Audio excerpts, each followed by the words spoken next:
थाना भवन कस्बे के वंदना गार्डन में मंगलवार शाम विश्व हिंदू परिषद द्वारा भव्य राम उत्सव कार्यक्रम का आयोजन किया गया। कार्यक्रम में मुख्य अतिथि के रूप में पहुंचे केंद्रीय सहमंत्री अरुण नेटके ने भगवान राम के आदर्शों को जीवन में अपनाने का आह्वान करते हुए कहा कि राम के आदर्शों पर चलकर ही मानव जीवन का कल्याण संभव है। कार्यक्रम का शुभारंभ भगवान राम एवं भारत माता के चित्र के समक्ष दीप प्रज्वलन के साथ किया गया। इसके बाद अरुण नेटके ने उपस्थित सैकड़ों लोगों को संबोधित करते हुए कहा कि रामनवमी केवल एक पर्व नहीं बल्कि भारतीय आस्था और संस्कृति का प्रतीक है। उन्होंने कहा कि भगवान राम का जीवन हमें मर्यादा, त्याग, स्नेह, सत्य और कर्तव्य पालन का संदेश देता है, जिससे व्यक्ति कठिन से कठिन परिस्थितियों में आगे बढ़ सकता है। उन्होंने अपने संबोधन में कहा कि शास्त्र हमें धर्म, कर्तव्य और जीवन जीने की दिशा देते हैं, जबकि शस्त्र राष्ट्र और धर्म की रक्षा का माध्यम बनते हैं। उन्होंने उदाहरण देते हुए कहा कि शस्त्र का महत्व इस बात पर निर्भर करता है कि वह किसके हाथ में है। यदि शस्त्र गलत हाथों में है तो विनाश होता है, वहीं राष्ट्रभक्तों के हाथों में होने पर रक्षा और कल्याण होता है। अरुण नेटके ने युवाओं और आने वाली पीढ़ियों को लेकर चिंता व्यक्त करते हुए कहा कि नशे, मोबाइल की लत और अन्य बुरी आदतों से दूर रखते हुए उन्हें भारतीय संस्कृति और राष्ट्र के प्रति जागरूक करना हम सबकी जिम्मेदारी है। उन्होंने समाज में भाईचारा, सद्भाव और त्याग की भावना को मजबूत करने पर जोर दिया। कार्यक्रम में प्रांत सह मंत्री मनोज सिरोही, विभाग मंत्री अजय कुमार, बजरंग दल के विभाग सह संयोजक पंकज वाल्मीकि, जिला अध्यक्ष प्रदीप पुंडीर, जिला मंत्री सालू राणा, जिला उपाध्यक्ष भारत भूषण सहित कई वक्ताओं ने अपने विचार व्यक्त किए और राम के आदर्शों को जीवन में अपनाने का संदेश दिया। पूरी दुनिया को दिया है कि क्या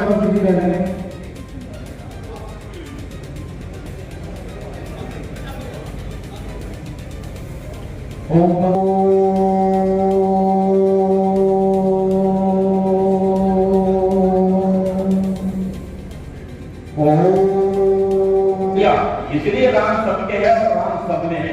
कोई ऐसा नहीं है जिसमें राम नहीं है और कोई ऐसा नहीं है जिसके राम नहीं है। राम तो सब में है। संत कबीर जी ने कहा, एक राम दशरथ का बेटा, एक राम भटगति में बैठा, एक राम। यहाँ बैठे सभी बालक, छोटे बड़े, वृद्ध, माता पिता तुल्य सभी नागरिक, हमारे जीवन में 6 अवस्थाएं आती है। उन्हें शिशु कहा जाता है, शैशव। दूसरी अवस्था आती है बाल्यकाल, 8 से 13 तक का बाल्यकाल होता है। 13 से 19 तक की तीसरी अवस्था आती है, उसे बोलते किशोरावस्था, टीनेजर। और 19 के बाद 45 तक एक अवस्था आती है, उसे बोलते युवावस्था, तारुण्य। 45 के बाद 65 साल तक एक अवस्था आती है, वो है हमारा वृद्धा, हमारा प्रौढ़ बन जाते हैं हम, मैच्योर। और 65 के बाद जो अवस्था आती है वो है वृद्धापकाल, हमारा बुढ़ापा। ये सारी अवस्थाएं ठीक करना ही सुखी परिवार के सूत्र है। इस अवस्था में उनको क्या करना चाहिए? जो हमारे घर के छोटे छोटे शिशु है, शास्त्र कहता है कि उन्हें उपदेश मत करो। जिनकी आयु 1 साल से 7 साल तक है, उन्हें ज्ञान की बातें मत बताओ। उन्हें कुछ भी समझता है, बोर हो जाते हैं, वो भाषण मत करो उनके सामने। किस बात की उन्हें जरूरत है?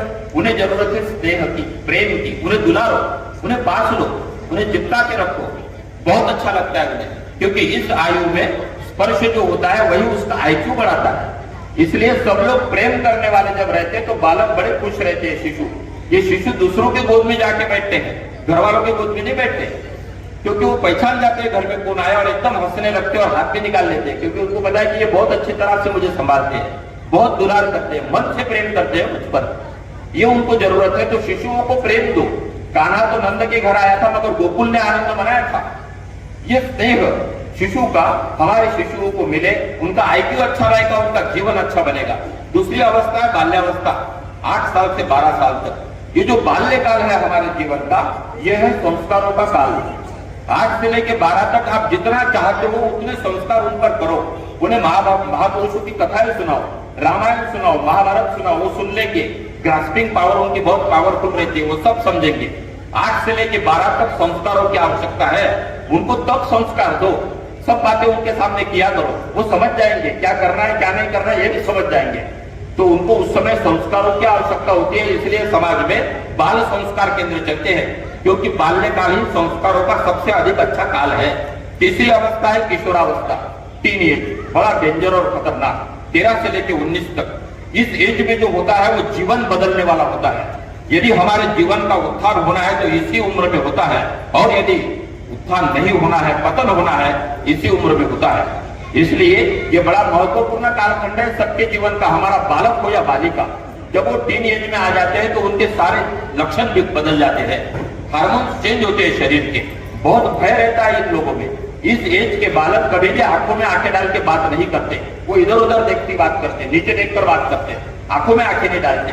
उनके मन में डर रहता है कि कोई विशेष वजह नहीं रहती, नेचुरल डर रहता है कि किसी को पता लग गया तो, किसी ने देख लिया तो, इनको पता चल गया तो, किसी मुझे देख तो नहीं रहा, कोई मुझे कोई सुन तो नहीं रहा, मन में रहता है। इसलिए वो भयग्रस्त रहते हैं, सैर भय रहते हैं, विचलित रहते हैं, चंचल रहते हैं और चिड़चिड़ बहुत करते हैं। इस उम्र में उन्हें कुछ भी बोलो तो चिढ़ जाते हैं, क्योंकि चिढ़ने का वो नाटक करते हैं, वो डरे हुए रहते हैं, मगर डराना नहीं, वो दिखाना नहीं चाहते कि मैं डरा हूं, वो चिल्लाते हैं जोर से। अपने को लगता देखो कितना हाथ में नहीं रहा। ये नेचुरल बात है। उस उम्र में उसको सबसे अधिक आवश्यकता है सिक्योरिटी की, सिक्योरिटी, सुरक्षा। वो सुरक्षा उसे घर में चाहिए। इस उम्र में बालक घर में नहीं रहते, पड़ोसी के यहाँ जाके बैठते हैं, दोस्तों के यहाँ ज्यादा जाते हैं, दोस्तों के यहाँ 2-2 घंटे बैठते हैं, आंटी से अंकल से बहुत बातें करते हैं, माता पिता में तो बातचीत ही बंद हो जाती है इनकी, क्योंकि वो डरे हुए हैं। उन्हें संभालना जरूरी है। उनके पीठ पर हाथ फैलाओ, उनको सहलाओ, उनको नजदीक लो, उनको बोलता करो, उन्हें बोलना चाहिए। फिर उन्हें बताया कि होता है, उसमें क्या बड़ी बात है, ऐसा उन्हें विश्वास दो। यही उनकी आवश्यकता है। उन्हें सुरक्षा की जरूरत है। सुरक्षा नहीं है इसलिए लव जिहाद बढ़ रहा है, सुरक्षा नहीं है इसलिए बालक घर में नहीं टिक रहे, सुरक्षा नहीं है इसलिए सारी समस्याएं खड़ी हो गई। हम उन्हें समझ लें। बहुत ही संवेदनशील कालखंड है जीवन का ये। हम हमारे बालकों से प्रेम करें, उनके साथ दोस्ती करें। इस उम्र में दोस्त की तरह रहना चाहिए बालकों से, तो वो बहुत अच्छे रहते हैं, हंसते खेलते रहते हैं। उन्हें हंसाओ, उनके मन की सुन लो, गलतियां होंगी माफ कर दो। कोई इतनी बड़ी गलती नहीं है कि डिप्रेशन में चले जाए, मगर आज डिप्रेशन का प्रमाण बढ़ गया क्योंकि वो डरते हैं कि ये नहीं घर में पता चल गया तो मुझे तो घर से भगा देंगे, मुझे तो पीटेंगे, मुझे तो मारेंगे। ये डर उनके मन का निकाल दो कि कुछ नहीं होता है, सबसे गलतियां होती है।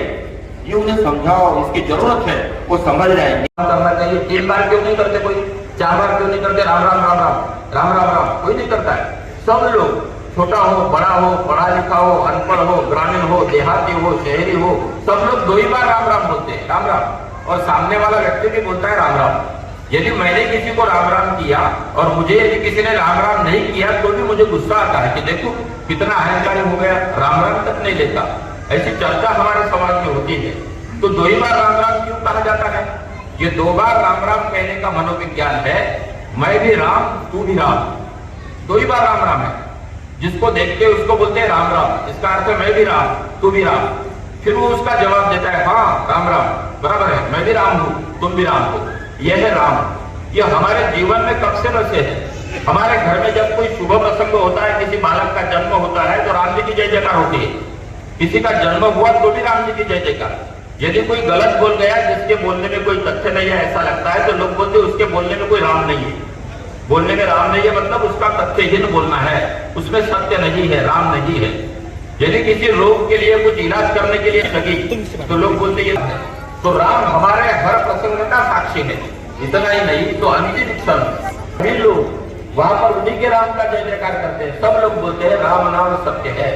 उस समय अंतिम क्षण राम नाम सत्य है, तो अंतिम क्षण की उस सत्यता की स्मरण कराया जाता है। इतने राम हम में है और हम राम में है। भारत के किसी भी राज्य में जाओ, राम विहीन राज्य नहीं, राम विहीन ग्राम नहीं। ऐसा एक भी गांव नहीं जहाँ राम जी का एक भी भक्त नहीं रहता। भारत के सभी गांवों में राम के भक्त रहते हैं। नाम थोड़े अलग अलग होंगे मगर विश्व हिंदू परिषद का कार्यक्रम चल रहे हैं पूरे देश भर में। तो उसी क्रम में आज शामली जिले के थाना भवन प्रखंड में राम उत्सव का कार्यक्रम आयोजित किया गया है। और इसमें अपने जो केंद्र के सहमंत्री थे अरुण नेटके जी, उनका मार्गदर्शन प्राप्त हुआ है। जैसे कि आप सभी जानते हैं कि भगवान श्री राम एक मर्यादा पुरुषोत्तम श्री राम भगवान श्री राम थे और उन्होंने पूरे हिंदू समाज को साथ लेकर के राक्षसों का वध किया था। तो उन्हीं के जीवन पर प्रकाश डाला गया है। और भगवान श्री राम ने जैसा अपना जीवन जिया है, सभी के लिए समर्पित थे। भगवान श्री राम ने भाई भाई के लिए त्याग का जो उदाहरण दिया है वो भगवान श्री राम के अलावा और कोई नहीं दे सकता।